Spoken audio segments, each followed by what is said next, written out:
Alright, this is my home buying analysis. And the family is, let's see, okay, I don't know if this is working. Married couple has a 3-year-old son. More kids are coming on the way. They make a steady $21,000 each month. They are debt-free, own both their cars, and have $80,000 in savings. Their current home is owned free and clear and will sell for $150,000. What they're looking for in a house is to be able to live on a lot of land. They want 3 bedrooms, 3 baths, farmhouse style with a wraparound porch on some acreage. This is what I found for their dream home, which meets all of their qualifications. It is $895,000 and has a $4,238 monthly mortgage payment. This is the modest home, 3 bed, 2 bath, a little bit smaller, $220,990 with a 1041 mortgage payment.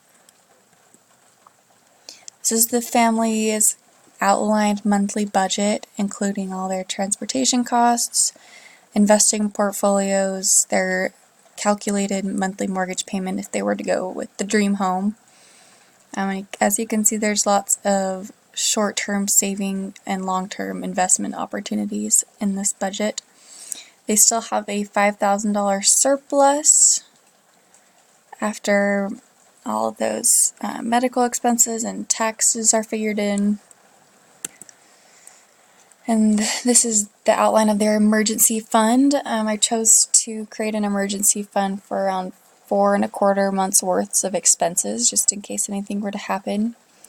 And saving for an $80,000 down payment, which is around 9% of the home cost, would require a $1,700 monthly savings for 45.5 months.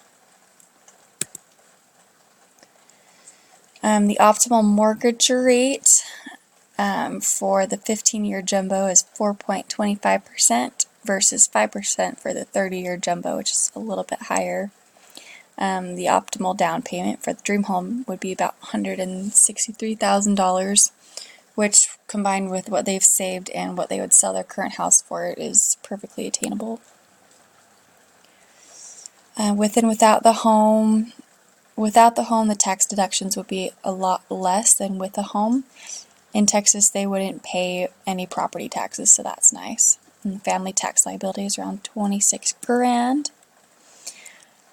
They own 2 cars, and they own both of them free and clear, so there's no current car payment.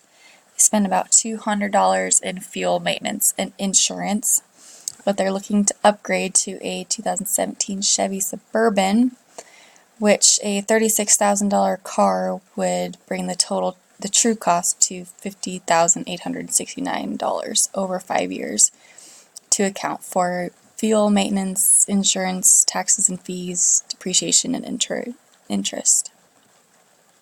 And they have a pretty good insurance coverage plan there. This is a look at their long-term debt for the future, including their the dream home mortgage payment, tithing, adding in that new car payment, and any medical bills that they might have.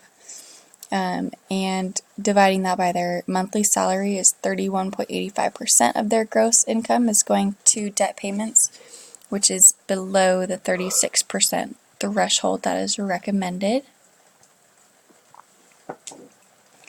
For the PITI, we're looking at $289 for insurance, $1,500 for taxes, and $2,800 for P&I, which brings it to a $4,683 mortgage payment. Because they were able to put down a sizable down payment, they do not have to pay for the private mortgage insurance, which saves a couple $100 each month.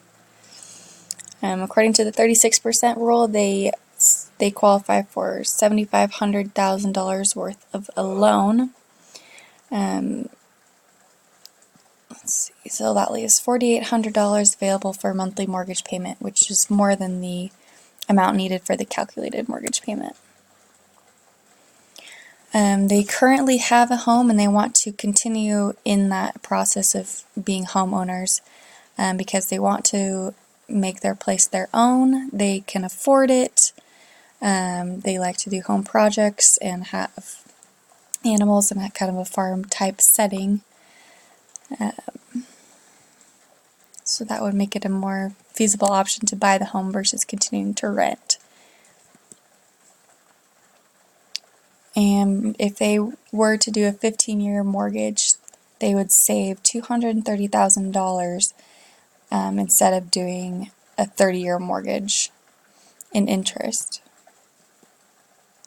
So the best housing option for them would be the dream home, as they are able to afford it due to their sizable down payment and high and stable income, and that decreases their monthly payment and interest rates, and even more so by doing the 15-year mortgage. And they're looking for their forever home, and they will continue to enjoy this home ownership. Tips for continuing to make the best of their next home purchase would be to be able to put down that sizable down payment and to avoid PMI. Save enough for 4 to 6 months of an emergency fund and keep up on home repairs to prepare for and prevent home-related catastrophes.